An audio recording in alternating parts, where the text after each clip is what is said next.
Just একটা cancer patient দেখে এলাম। বেসিক কিছু প্রিকশনের মাধ্যমে আমরা 60% ক্যান্সার কেস প্রিভেন্ট করতে পারি। প্রথমে আসি oral cancer. Any form of tobacco use বন্ধ করে দিন। আপনার জিভে যদি লাল দাগ, সাদা দাগ বা লিউকোপ্লেকিয়া থাকে আর আপনি যদি টোবাকো ইউজ করেন তাহলে আপনার ওরাল ক্যান্সার হবে। এরপর আসি ব্রেস্ট ক্যান্সারে। ফিমেলরা রেগুলারলি নিজেরা নিজেদের ব্রেস্ট এক্সামিন করুন। যদি আনইউজুয়াল কোনো পেন, র্যাশ বা টিউমার ফিল হয় তাহলে ইমিডিয়েটলি ডাক্তারের হেল্প নিন। বছরে অন্তত একবার ম্যামোগ্রাফি বা ইউএসজি ব্রেস্ট নামক পরীক্ষাটি করান।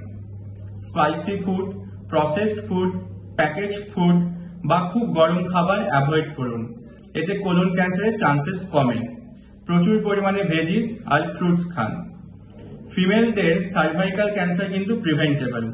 11 থেকে 26 বছরের সবাই এইচপিভি ভ্যাকসিন নিন।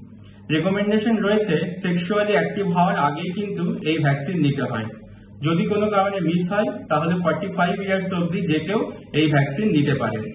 বছরে অন্তত একবার বা দুবার প্যাপস্মিয়ার পরীক্ষাটি করান। আর এই রকম ইনফরমেটিভ ভিডিও পেতে সাবস্ক্রাইব করুন আমার ইউটিউব চ্যানেল দ্য লেমেন্স ডক্টর। ভালো থাকুন, সুস্থ থাকুন, সঙ্গে থাকুন।